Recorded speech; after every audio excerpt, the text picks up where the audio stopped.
हे hello guys, कैसे हो आप सब। उम्मीद करता हूँ कि आप सब ठीक हो। आज का हमारा टॉपिक है हीट, और इसमें भी हम लोग न्यूमेरिकल्स देखने वाले हैं। ये है साइंस वन का फिफ्थ चैप्टर। इसमें हम जो आज न्यूमेरिकल देखने वाले हैं वो है टाइप बी न्यूमेरिकल्स। गाइस, तो टाइप बी न्यूमेरिकल्स हम बहुत अच्छे से सीखेंगे। ये न्यूमेरिकल्स ना, अगर सच बोलूँ तो थोड़ा सा डिफिकल्ट है। थोड़ा सा। किस टर्म्स में डिफिकल्टी की बात कर रहा हूँ मैं? अंडरस्टैंडिंग के टर्म्स में बात कर रहा हूँ। अगर आपका कंसेप्ट पे पकड़ अच्छा नहीं है ना, तो फिर ये न्यूमेरिकल्स काफी डिफिकल्ट है आपके लिए। लेकिन अगर आपके कंसेप्ट पे पकड़ अच्छी है तो फिर तो यूं हो जाएगा। तो इस न्यूमेरिकल्स में हमें कौन सी चीजों के बारे में जानना है। तो सबसे पहले आपको कुछ टॉपिक्स का कंसेप्ट पता होना चाहिए। तो मैं सब कंसेप्ट भी सिखाने वाला हूँ। वैसे मैंने एक वीडियो बनाया है जिसको मैं ऊपर आई बटन में डाल दूंगा, ठीक है। पर आप कंसेप्ट देखो। इसमें सबसे पहले ना आपको सीखना पड़ेगा about principle of heat exchange. आपको ये हीट एक्सचेंज का प्रिंसिपल ना बहुत अच्छे से पता होना चाहिए, ठीक है। दूसरा, आपको आना चाहिए इसके लिए ये वाला फॉर्मूला। ये फॉर्मूला कैसे आया ना, मैंने पिछले वीडियो में बताया था। उसको भी मैं ऊपर आई बटन पे डाल दूंगा, ठीक है। क्यू मतलब क्या है? हीट। एम मतलब मास। सी मतलब स्पेसिफिक हीट। तो ये स्पेसिफिक हीट वाला फॉर्मूला है जो हमने पिछले वीडियो में बात की थी। मैं उम्मीद करता हूँ कि आपने देखा होगा। उसके बाद बच्चों, हमें अगला जो चीज पता होना चाहिए वो है Q is equal to M L. ये क्या है? तो आगे लिखा है मैंने, देखो यहाँ पे मैंने उसके बारे में भी लिखा है कि ये फॉर्मूला किस चीज का है। तो आपको दिख रहा होगा heat energy during change of state. तो जब भी स्टेट का बदलाव होता है, जैसे कि solid to liquid, liquid to gas, तो उस टाइम में हीट एनर्जी का क्या होता है वही इस फॉर्मूले से हमें समझ में आता है। और इसी को कहते हैं लेटेंट हीट। क्या कहते हैं इसको? Latent heat. तो एक्चुअली लेटेंट हीट है क्या, कैसा है, नहीं है, सबके बारे में समझेंगे।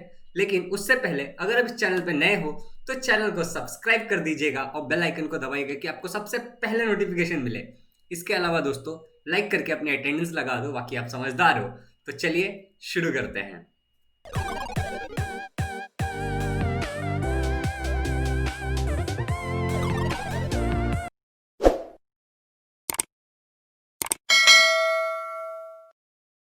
तो गाइज, अब शुरू करते हैं बिना किसी टाइम पास के।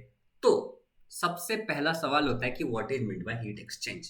तो इमेजिन करो कि ये एक हीट रेजिस्टेंट बॉक्स है। हीट रेजिस्टेंट बॉक्स का मतलब ये हो गया कि ना तो इसके अंदर हीट आ सकता है बाहर से, और ना अंदर से बाहर जा सकता है। तो यहां तक क्लियर है? चलो, इसके अंदर एक हॉट बॉडी है और इसके अंदर एक कोल्ड बॉडी है। हॉट बॉडी और कोल्ड बॉडी मतलब कि एक के अंदर ज्यादा एनर्जी है, हीट एनर्जी, और एक के अंदर कम एनर्जी है। एक का टेम्परेचर ज्यादा है, एक का टेम्परेचर कम है। एक के अंदर ज्यादा वाइब्रेशन है, काइनेटिक एनर्जी ज्यादा है, और एक के अंदर कम है। इन सब का मतलब यही होता है, ठीक है। अब मानो कि ये दोनों बॉडी एक दूसरे के पास आए, ठीक है। ये दोनों बॉडी एक दूसरे के कांटेक्ट में आए और ये दोनों कांटेक्ट में, तो अब क्या होगा? हॉट ऑब्जेक्ट से कोल्ड ऑब्जेक्ट तक, हॉट ऑब्जेक्ट से कोल्ड ऑब्जेक्ट तक एनर्जी का एक्सचेंज होगा। हीट एनर्जी का क्या होगा? एक्सचेंज होगा। इसी को कहते हैं हीट एक्सचेंज, गर्मी का आदान प्रदान। क्लियर? चलो फिर देखो, यहां से एनर्जी जा रहा है, अब यहां से और एनर्जी जा रहा है। ये कब तक होगा? जब तक दोनों का टेम्परेचर बराबर नहीं हो जाता, दोनों का एनर्जी बराबर नहीं होता, हाई टू लो फ्लो होता रहेगा। अब जब ये फ्लो हो रहा था तो जो कोल्ड ऑब्जेक्ट था उसने हीट एनर्जी लिया और उसका टेम्परेचर बढ़ गया, ठीक है। जो हॉट ऑब्जेक्ट था उसने हीट एनर्जी दिया तो उसका टेम्परेचर घट गया कंपैरेटिवली। क्लियर? अब इसमें क्या होता है? The energy lost by the hot object, जो ये हॉट ऑब्जेक्ट ने जितना एनर्जी लॉस किया उतना ही एनर्जी ये कोल्ड ऑब्जेक्ट गेन करेगा, ठीक है। इसी को कहते हैं the principle of heat exchange, कि जितना हॉट ऑब्जेक्ट लूज करेगा उतना ही कोल्ड ऑब्जेक्ट गेन करेगा। इसको कहते हैं the principle of heat exchange. Clear? चलो, बहुत अच्छा, ये वाला क्लियर हो गया, मुझे बहुत खुशी हो रही है। अगला सवाल उठता है कि सर वो लेटेंट हीट वाला मतलब क्या होता है। तो देखते हैं लेटेंट हीट का मतलब क्या होता है। लेटेंट हीट का मतलब होता है हिडन हीट। लेटेंट का मतलब क्या होता है? हिडन। और हीट तो आपको पता ही है, हीट क्या है? मेजरमेंट ऑफ हॉटनेस और कोल्डनेस ऑफ अ बॉडी, ठीक है। अब इसको समझने के लिए लेटेंट हीट ऑफ फ्यूजन और लेटेंट हीट ऑफ वेपराइजेशन को समझने के लिए हम एक एक्सपेरिमेंट करेंगे, ठीक है।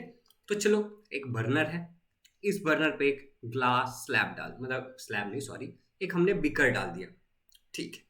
इस बीकर में थोड़ा सा बर्फ भी डाल दिया। सर थोड़ी दारू भी मिला तो मजा आ जाएगा। जी नहीं, इसको हम पानी बनाएंगे बेसिकली, ठीक है। तो इसमें हम लोग एक थर्मोमीटर डालते हैं। थर्मोमीटर क्यों? अरे यार टेम्परेचर मेजर करने के लिए। कैसा सवाल है ये, ठीक है। अब एक ग्राफ बनाते हैं। इस ग्राफ में हमने वाई एक्सिस पे लिया है टेम्परेचर, और एक्स एक्सिस पे अब आपको दिख नहीं रहा होगा हालांकि, ठीक है, लेकिन एक्स एक्सिस पे हमने हीट लिया है, ठीक है। यहाँ पे मैप मौजूद हो तो नीचे का दिख नहीं रहा होगा, मगर यहाँ पे हमने हीट एनर्जी को लिया है। तो जैसे जैसे इसको हम गर्म कर रहे हैं तो हीट एनर्जी ट्रांसफर हो रहा है, hot to cold. Clear? Temperature बढ़ रहा होगा, तो मान लो कि ये बर्फ पहले था -3 डिग्री सेल्सियस पे था। अब ये बढ़ते बढ़ते बढ़ते बढ़ते कहाँ तक चला जाएगा? ये जाएगा 0 डिग्री सेल्सियस। अब 0 डिग्री सेल्सियस सर ऊपर क्यों नहीं जाएगा? तो जब तक सारा बर्फ पानी नहीं बन जाता तब तक ये 0 डिग्री सेल्सियस पे रहेगा। मतलब कि ये हीट को एब्जॉर्ब करता रहेगा, ठीक है, करता रहेगा 0 डिग्री सेल्सियस पे जब तक सारा बर्फ पानी नहीं बन जाता। और इसी को कहते हैं मेल्टिंग पॉइंट, ठीक है। मतलब बर्फ जो मेल्ट हो रहा है 0 डिग्री सेल्सियस पे, ठीक है, सॉलिड टू लिक्विड हो रहा है। और ये जो कंसेप्ट है कि 0 डिग्री सेल्सियस से टेम्परेचर बढ़ नहीं रहा है, इसको कहते हैं लेटेंट हीट ऑफ फ्यूजन। क्या कहते हैं guys? Latent heat of fusion. अब आप बोलोगे सर तो जो हीट बढ़ रहा है, हम इधर से इतनी गर्मी दे रहे हैं सर, हाय गर्मी हाय गर्मी, ये गर्मी जा कहाँ रहा है सर?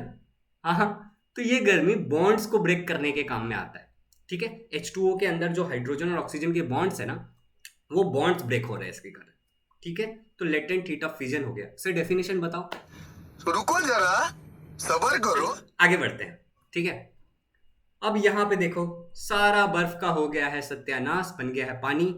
0 डिग्री सेल्सियस से टेम्परेचर अब बढ़ नहीं रहा है, लेकिन अभी भी हीट हम दे रहे हैं, सारा बर्फ पानी बन गया, तो अब तो बढ़ेगा क्योंकि अब सॉलिड नहीं बचा है। तो अब धीरे धीरे धीरे धीरे टेम्परेचर बढ़ेगा। दिख रहा है आपको? ग्राफ में दिख रहा है टेम्परेचर धीरे धीरे धीरे धीरे बढ़ रहा है। हाँ चलो ठीक है। कब तक बढ़ेगा? 100 डिग्री सेल्सियस तक बढ़ेगा। 100 डिग्री सेल्सियस के बाद क्या? अब टेम्परेचर नहीं बढ़ेगा, 100 डिग्री सेल्सियस ही रहेगा। कब तक? जब तक ये सारा का सारा लिक्विड वेपर नहीं बन जाता, तब तक 100 डिग्री सेल्सियस रहेगा। 100 डिग्री सेल्सियस ही क्यों? क्योंकि वो बॉइलिंग पॉइंट है वाटर का। क्लियर? तो यहाँ पे हीट का क्या हो रहा है? सेम जो पहले बताया था, बॉन्ड्स को ब्रेक करने के काम आ रहा है। यहां तक क्लियर है? Very good. अगर यहां तक क्लियर है तो आप बहुत समझदार हो। इसी को कहते हैं लेटेंट हीट ऑफ वेपराइजेशन। क्या कहते हैं इसको? Latent heat of vaporisation. चलो डेफिनेशन भी समझ में आ गया। डेफिनेशन का क्या समय आ गया है। चलो तो गाइज अब हम लोग देखते हैं इसका डेफिनेशन। तो लेटेंट हीट ऑफ फ्यूजन को पहले समझते हैं कि क्या होता है। The amount of heat absorb by eight a constant temperature by a unit mass of a solid. कोई सॉलिड जैसे कि बर्फ, नीचे से गर्मी दे रहे थे हम, हाई गर्मी, ठीक है, वो एक कांस्टेंट टेम्परेचर पे एब्जॉर्ब कर रहा था जैसे कि 0 डिग्री सेल्सियस तक जा करके, to convert solid to liquid phase. Solid को कौन से फेज में कन्वर्ट कर रहा था? फिर लिक्विड फेज में। Is called as specific latent heat of fusion. इसी को क्या कहते हैं? Specific latent heat of fusion. वाह सर, बहुत अच्छा समझाया, सब समझ में आया। देखो ये सॉलिड था, इसको हम कॉन्स्टेंटली हिट कर रहे थे और ये कन्वर्ट हो गया लिक्विड में एट अ कांस्टेंट टेम्परेचर। इसी को कहते हैं latent heat of fusion. Clear है? अब आगे बढ़ते हैं, वो लेटेंट हीट ऑफ वेपराइजेशन का डेफिनेशन देखते हैं। The amount of heat absorbed at a constant temperature, ठीक है, by a unit mass of liquid. देखो यहाँ पे सॉलिड है ना, यहाँ पे बस हो गया liquid, to convert it into gaseous phase. यहाँ पे लिक्विड फेज है, यहाँ पे हो गया gaseous phase. Is called as specific heat of vaporisation. एक डेफिनेशन याद करने का दो याद हो जाता है। वाह मजा आ गया ना? ठीक है। तो लेटेंट हीट ऑफ वेपराइजेशन मतलब क्या होता है कि ये जो लिक्विड है ये कांस्टेंट टेम्परेचर पे हीट एब्जॉर्ब करते रहेगा और टेम्परेचर को बढ़ने नहीं देगा, जो कि बॉइलिंग पॉइंट है 100 डिग्री सेल्सियस, और ये कन्वर्ट होगा सॉलिड में। ये कन्वर्ट किस में होगा? सॉलिड में। इसी को कहते हैं latent heat of vaporization. Clear है? Very good. यहां तक सबको समझ में आ गया। अब क्या? वीडियो किस चीज का है? टाइप बी न्यूमेरिकल्स का। तो ऑफ कोर्स अब न्यूमेरिकल्स रहेगा। तो एक क्वेश्चन है, बड़ा प्यारा सा क्वेश्चन है, आपके टेक्स्ट बुक के पेज नंबर तो मुझे याद नहीं है, लेकिन क्वेश्चन नंबर 9 का ये क्वेश्चन बी है शायद, या सी होगा, बी है, बी। चलो फिर देखते हैं क्वेश्चन क्या है। Liquid ammonia is used in ice factory for making ice from water. कह रहा है कि लिक्विड अमोनिया का यूज करते हैं एक आइस फैक्ट्री में आइस बनाने के लिए। किस चीज से? पानी से। खून से थोड़ी बनाते हैं आइस, पानी से ही बनाते हैं। आइसक्रीम थोड़ी बना रहे जो दूध से बनाएंगे। If water at 20 degree is use to convert into 2 kg। अगर आपको 20 डिग्री सेल्सियस पे जो गर्म पानी है गर्म नहीं है, 20 डिग्री सेल्सियस का पानी आपको कन्वर्ट करना है 2 केजी आइस में। उसको आपको आइस बनाना है, लेकिन कितना, 2 केजी बनाना है, मास दिया है, ठीक है, एट 0 डिग्री सेल्सियस। और जो पानी आप बर्फ जो बनाओगे उसका टेम्परेचर होना चाहिए 0 डिग्री सेल्सियस। तो आपको कितना ग्राम ऑफ अमोनिया लगेगा, ऐसा क्वेश्चन है, एवापोरेटेड, टू बी एवापोरेटेड, ठीक है, कितना ग्राम ऑफ अमोनिया लगेगा इस प्रोसेस में, ठीक है। यहां पे दिया latent heat of vaporization of ammonia 341 calories per gram, ठीक है, तो वो कुछ तो दिया है, गिवन वैल्यू है। अभी एक बात समझो, लेटेंट हीट ऑफ फ्यूजन को हम लोग लिखते हैं एल और नीचे F, latent heat of fusion. Latent heat of vaporisation को हम लिखते हैं एल और नीचे लिखते हैं वी। और समझ में आया ना, यही लेटेंट हीट वाला फंडा है। चलो मैं आगे आपको बताता हूँ। तो यहाँ पे कंसेप्ट को समझने के लिए क्या है कि 20 डिग्री सेल्सियस का वाटर आपके पास है, इसको आपको कन्वर्ट करना है 0 डिग्री सेल्सियस के पहले पानी में। देखो डायरेक्ट तो बर्फ नहीं बनेगा ना, पहले उसको पानी में कन्वर्ट करोगे और फिर उस पानी को आप कन्वर्ट करोगे 0 डिग्री सेल्सियस के आइस में। तो कंसेप्ट भैया ये है। अब देखो 0 डिग्री सेल्सियस के वाटर को जब 0 डिग्री सेल्सियस का वाटर बनाओ, मतलब 20 डिग्री सेल्सियस के वाटर को जब आप 0 डिग्री सेल्सियस का वाटर बनाओगे तो आपको हीट एनर्जी निकालना पड़ेगा उसमें से। क्लियर? उसमें से हीट एनर्जी को क्या करना पड़ेगा, निकालना पड़ेगा। अब इस वाटर को जब आप आइस में कन्वर्ट करोगे तो आपको क्या करना पड़ेगा, इसको फ्रीज करना पड़ेगा एक्चुअली, ठीक है। तो इसमें से और भी जो थोड़ा बहुत हीट है उसको भी निकालना पड़ेगा, बॉन्ड्स को जुड़वाना पड़ेगा, कड़क करना पड़ेगा। चलो सही है। अभी मान लो कि यहां से यहां तक जो हो रहा है वाटर का कन्वर्जन 20 डिग्री से 0 डिग्री सेल्सियस, उसको मैं Q1 बुलाता हूं। और ये क्या है मेरा, Q1 है, heat energy given off for cooling 20 degree Celsius water to 0 degree Celsius. 20 degree Celsius को कूल करके 0 डिग्री सेल्सियस जो मैं बना रहा हूं उसको मैं Q1 बुलाता हूं, और नीचे वाले को मैं Q2 बुलाता हूं। Heat energy given off for converting 0 degree Celsius water to 0 degree Celsius ice. ये 0 डिग्री सेल्सियस का जो वाटर है इसको आइस बनाने में मेरे को जो हीट एनर्जी निकालना पड़ेगा, गिवन ऑफ जो निकलेगा, उसको मैं Q2 बुलाता हूँ। चलेगा, मैं नामकरण कर रहा हूँ, आप Q1 Q2 कुछ भी बुला सकते हो, कोई फर्क नहीं पड़ता। बस याद रखो एक ये फेज है इस क्वेश्चन का और एक ये फेज है, बस इतना ही कंसेप्ट है। देखते आगे। तो वही क्वेश्चन है जो हमने अभी अभी पढ़ा था, क्वेश्चन नंबर 9 का बी है क्वेश्चन ये, ठीक है। लिक्विड अमोनिया कितना लगेगा 20 डिग्री सेल्सियस के पानी को अगर हमें 0 डिग्री सेल्सियस करना है। तो देखते हैं गिवन में हमें क्या क्या दिया है। गिवन में हमें दिया है वाटर है जिसको हमें आइस में कन्वर्ट करना है एक्चुअली, और अमोनिया है। अगर मास की बात करें, M4 मैंने लिखा है बच्चों मास, तो अगर मैं मास की बात करूं तो 2 kg वाटर दिया हमको, ठीक है, 2 kg वाटर या आइस बनाना है हमको, ठीक है। और अमोनिया का मास हमको नहीं पता है, इसके लिए हम इसको M1 ले लेते हैं, ठीक है। यहाँ पे दिया ना 2 kg आइस, तो हमको ये 2 kg बनाना है, ठीक है।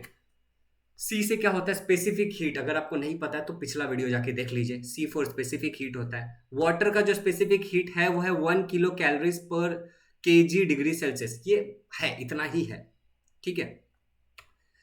और अमोनिया का ऐसा कुछ है नहीं सीन। T1 मतलब टेम्परेचर, पहले 20 डिग्री सेल्सियस था, अमोनिया का कोई टेम्परेचर नहीं दिया हमको। और T2 मतलब बाद में हम कितना उसको करेंगे, तो हम उसको 0 डिग्री सेल्सियस हमको बनाना है। यहाँ पे लिखा है ना 0 डिग्री सेल्सियस, देख रहे हो आप लाल वाला, मैं लेजर घुमा रहा हूँ। चलो ठीक है, यहाँ तक भी क्लियर है। और अगर L4 क्या कहा था मैंने, लेटेंट हीट, क्या कहा था, लेटेंट हीट। तो वाटर का लेटेंट हीट जो होता है वो होता है 80 किलो कैलोरीज पर kg, इतना ही होता है, ठीक है। आप टेक्स्ट बुक में देख लो, इतना लिखा हुआ है, ठीक है। और अगर हम लोग अमोनिया की बात करें तो यहाँ पे गिवन है, देखो latent heat of vaporisation of ammonia is, यहाँ पे क्या बोला है, एवापोरेटेड बोला है ना, तो वेपोराइजेशन होगा, solid will get converted into, नहीं, liquid will converted into water, liquid will get converted into gaseous, sorry my mistake, ठीक है। तो 341 किलो कैलोरीज पर ग्राम, तो यहाँ पे वो दिया है। चलो फिर आगे बढ़ते हैं। फाइंड क्या करना है भाई, M1 फाइंड करना है, ये वाला अमोनिया का मास फाइंड करना है, ठीक है। M1 equal to question mark, यहाँ तक भी क्लियर है सब कुछ। आगे बढ़ते हैं। फॉर्मूला कौन सा यूज होगा, तो फॉर्मूला तो बच्चों यही यूज होगा जो हम हमेशा से यूज करते हैं, एक ये और एक ये जो हमने देखा था, Q is equal to ml। चलो फिर फॉर्मूला ये यूज होगा। आगे बढ़ते हैं। सॉल्यूशन कैसे, वाटर को पहले कन्वर्ट करना है 0 डिग्री सेल्सियस में, 20 डिग्री सेल्सियस का जो वाटर है उसको कन्वर्ट करना है 0 डिग्री सेल्सियस के वाटर में। ओके, बहुत अच्छी बात है। तो इसके लिए क्या करना पड़ेगा, हमें ये वाला फॉर्मूला यूज करना पड़ेगा। ये वाले स्टेप पे ये वाला फॉर्मूला यूज होगा।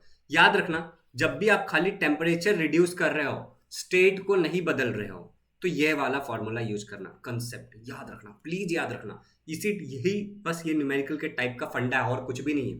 हम लोग 2-3 सम देखेंगे, तीनों में यही समझ में आने वाला है कि जब भी स्टेट में बदलाव नहीं आ रहा है तो ये फॉर्मूला यूज करना है, mc डेल्टा टी।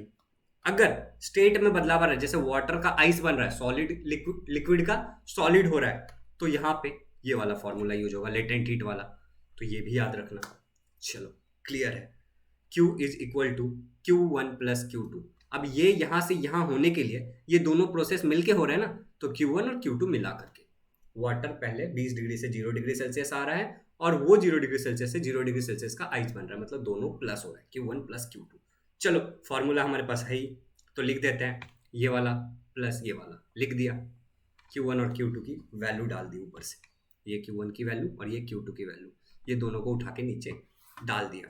ठीक है, अभी आगे देखो, मास हमको जो गिवन था वो क्या था, 2 kg था। ठीक है, C का वैल्यू क्या था, 1, मैंने बताया था ना वाटर के लिए। और डेल्टा टी क्या है, 20 डिग्री से 0 माइनस कर दो, higher minus lower delta T.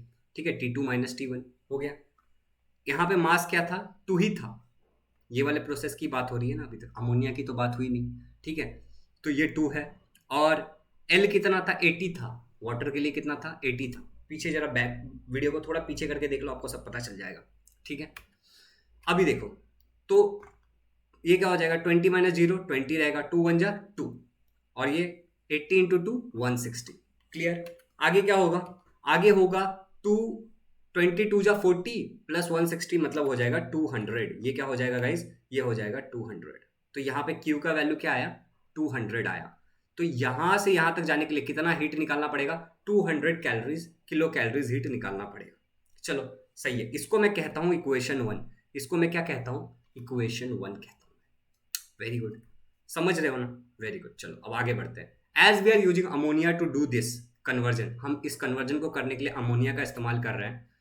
Q heat is taken of using M mass of ammonia. तो ये जो हीट हमने निकाला, इसके लिए जो ये जो Q अमाउंट ऑफ हीट को हमने निकाला 200 जिसका वैल्यू आया है, उसके लिए हमको M ग्राम ऑफ अमोनिया चाहिए, ऐसा मान लेते हैं। तो फॉर्मूला क्या बनेगा, स्टेट चेंज हो रहा है ना, अमोनिया का तो स्टेट चेंज हो रहा है, लिक्विड से गैस बन रहा है, तो फॉर्मूला होगा Q is equal to ml। अभी Q का वैल्यू तो हमको यहाँ पे पता है ना, Q का वैल्यू 200 है, तो चलो डाल दिया, इक्वल टू M का मतलब हमको नहीं पता है, M को हम लोग M1 बुला ले, कुछ भी बुला ले, कोई फर्क नहीं पड़ने वाला है। और L का वैल्यू गिवन है 341। ठीक है, चलो तो 200 यहाँ पे है। ठीक है, ये 341 इधर आके डिवाइड हो जाएगा, समझ रहे हो ना, ये यहाँ पे मल्टीप्लाई में है तो यहाँ आएगा तो डिवाइड हो जाएगा। गुड, और ये हो जाएगा M1। यहाँ पे M का मेरा M1 हो गया है, थोड़ा सा समझ लेना। ठीक है, अभी M1 is equal to guys, अभी M1 क्या हो जाएगा, इसको जब डिवाइड करेंगे तो आएगा 0.85865 kg, ये आया kg में। अब अगर हमको इस ग्राम में चाहिए तो इसका आंसर आएगा 586.5 ग्राम। तो ये भी क्लियर हो चुका है, बस यहाँ पे मैंने kg को ग्राम में कन्वर्ट किया। क्लियर, तो यहाँ से हमें समझ में आता है, hence 586.5 gram of ammonia is required to be evaporated. कितना ग्राम ऑफ अमोनिया करना पड़ेगा, 586.5 ग्राम ऑफ अमोनिया। तो यहाँ तक ये सम क्लियर है। आई होप कि ये सम आपको समझ में आ गया होगा। बस सिंपल सा 2 स्टेप था, वो 2 स्टेप में सब सॉल्व हो जाता है। बस अगर स्टेट चेंज हो रहा है तो Q is equal to ml का फॉर्मूला लगाना, और अगर स्टेट चेंज नहीं हो रहा है तो Q is equal to mc delta t का फॉर्मूला लगाना है। बस इतना समझना है। ठीक है, चलो अगला क्वेश्चन है क्वेश्चन नंबर 9C। ठीक है, a thermally insulated pot has 150 gram of ice. कह रहा है कि एक थर्मली इंसुलेटेड पॉट है जिसके अंदर 150 ग्राम बर्फ है एट टेम्परेचर 0 डिग्री। उसका टेम्परेचर क्या है, 0 डिग्री सेल्सियस उसका टेम्परेचर है। How much steam of 100 degree Celsius has to be mixed. उसमें कितना स्टीम मिक्स करना पड़ेगा 100 डिग्री सेल्सियस का, मतलब उसमें हमको स्टीम मिलाना है। एक पॉट है जिसमें बर्फ है, उसमें स्टीम मिलाना है और उसको पानी में कन्वर्ट करना है, so that water of the temperature 50 degree Celsius will be obtained. ठीक है, कंसेप्ट समझते हैं। यहाँ पे एक क्वेश्चन आपको सुन लिया ना आपने, अब मेरे सुनो, देखो मैं क्या दिखाता हूँ आपको।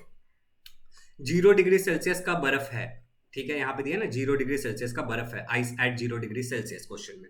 ठीक है, इसको कन्वर्ट करना है 0 डिग्री सेल्सियस ऑफ वाटर में। सबसे पहले बर्फ को वाटर में कन्वर्ट किया, फॉर्मूला स्टेट चेंज हुआ ना, ice solid water liquid, formula क्या लगेगा, ml लगेगा, याद रखो। अब वाटर को कन्वर्ट करना 50 डिग्री सेल्सियस के वाटर में, मतलब वाटर का टेम्परेचर बढ़ाना है। यहाँ पे स्टेट चेंज हुआ, वाटर का वाटर ही रह गया, फॉर्मूला क्या लगेगा, Q is equal to mc delta T. Clear, चलो अभी 100 डिग्री से स्टीम बोले तो क्या होता है, steam of 100 degree Celsius, vapour is at 100 degree Celsius, तो यहाँ पे लिखा भी है स्टीम ऑफ 100 डिग्री सेल्सियस, तो स्टीम 100 डिग्री सेल्सियस का है, ठीक है। इसको आपको कन्वर्ट करना है 100 डिग्री सेल्सियस के वाटर में। क्या स्टीम क्या है, गैसियस स्टेट है, वाटर क्या है, लिक्विड स्टेट है, स्टेट चेंज हुआ, फॉर्मूला लगेगा ml। मान लो अब ये वाटर को आपको ठंडा करना है और करना है 50 डिग्री सेल्सियस, तो यहाँ पे स्टेट चेंज हुआ नहीं, वाटर का वाटर ही रहेगा, लिक्विड का लिक्विड ही रहेगा, तो यहाँ पे फॉर्मूला लगेगा Q is equal to MC delta T. यही इतना ही मुझे समझाना है इस वीडियो के पीछे, और मुझे कुछ नहीं समझाना है आपको इस न्यूमेरिकल में, ठीक है। अगर आप यहाँ तक देख रहे हो तो आप बस ये मेरी बातों को ध्यान देना कब फॉर्मूला कौन सा लगेगा। अगर स्टेट चेंज हो रहा है तो ml वाला फॉर्मूला लगेगा Q is equal to ml, और अगर फॉर्मूला स्टेट चेंज नहीं हो रहा है तो Q is equal to MC delta T, ये फॉर्मूला लगेगा। चलो आगे बढ़ते हैं। मान लो कि मैं ये सारे सिनारियो को बुलाता हूँ QA, मैं ये पूरे जो ये यहाँ पे हो रहा है स्टीम का वाटर बन रहा है, ठीक है, और टेम्परेचर घट रहा है, इसको मैं बुलाता हूँ QA, और इसको मैं बुलाता हूँ QB। इसको मैं क्या बुलाता हूँ, QB बुलाता हूँ। मेरा मन मैं कुछ भी बुलाऊँ, आपका मन आप कुछ भी बुलाओ, कोई फर्क नहीं पड़ता है। चलो फिर आगे बढ़ते हैं, ठीक है गाइस।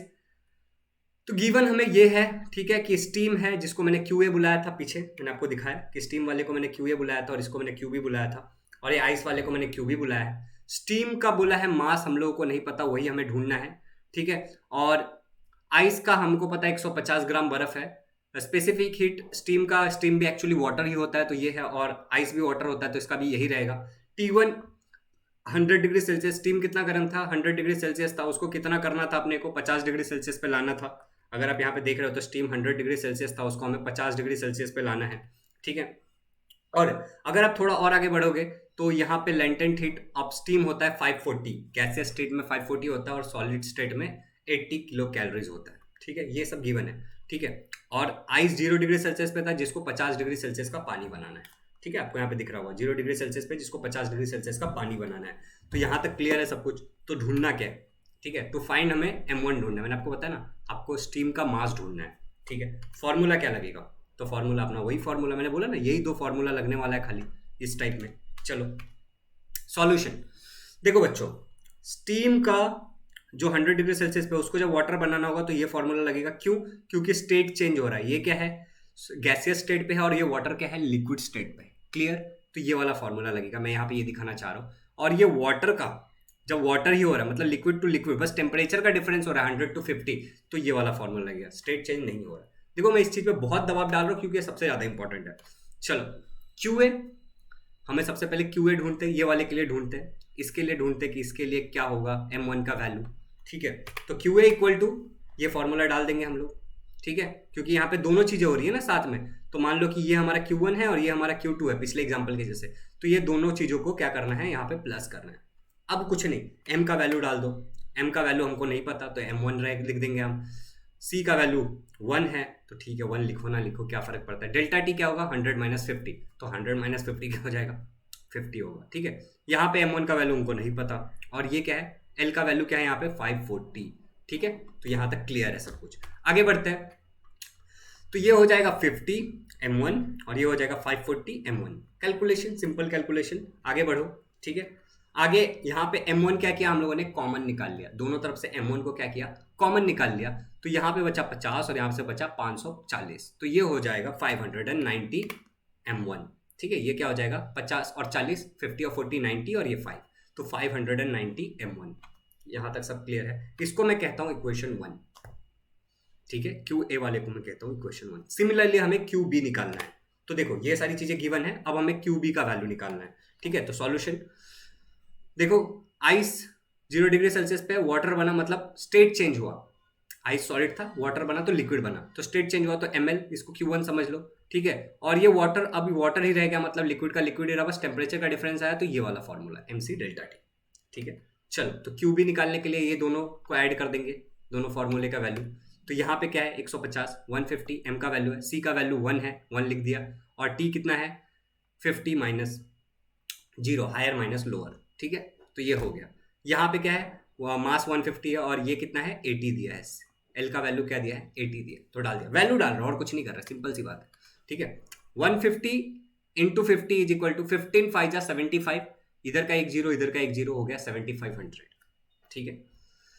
15 8 जा 120 और इधर का एक जीरो इधर का एक जीरो, तो 12,000 होता है ये बच्चों। ये कितना होता है? 12,000। कैलकुलेशन भी बता रहे हैं तुमको कैसे सिंपल से करने का था। तो गाइज ये 7500 प्लस 12,000 ये जोड़ के आपका आएगा QB इज इक्वल टू 19500। ठीक है, इसको मैं कहता हूं इक्वेशन नंबर 2। चलो यहां तक तो सब क्लियर है। अब आगे बढ़ते हैं। तो QA इक्वल टू QB ऐसा मैं कह सकता हूं बाय हीट एक्सचेंज की एक जितना लूज करेगा दूसरा उतना ही ऑब्जर्व करेगा। हाँ मैं कह सकता हूं। तो फ्रॉम इक्वेशन 1 एंड 2 हम ऐसा कह सकते हैं कि 590 M1 इज इक्वल टू 19500। ठीक है, QA और QB की वैल्यू को कंपेयर कर रहे हैं। तो इससे M1 क्या हो जाएगा guys? M1 is equal to 19500 और वहां पे जो 590 क्या है, यहाँ पे जो 590 है गाइस, ठीक है, ये 590 यहाँ पे क्या है? मल्टीप्लाई में है, तो यहाँ पे क्या हो जाएगा? डिवाइड में आ जाएगा।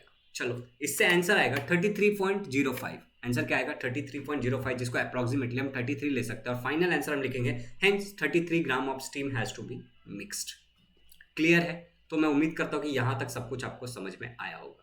अब अगला, ठीक है, if 80 gram of steam of temperature 97 degree Celsius is released on a ice slab of temperature 0 degree, बोल रहा है कि 97 डिग्री सेल्सियस वाला स्टीम वेपर अगर हम एक आइस स्लैब पे रिलीज करते हैं जिसका टेम्परेचर है 0 डिग्री सेल्सियस, तो कितना आइस मेल्ट होगा और कितना एनर्जी ट्रांसफर होगा, ये क्वेश्चन है।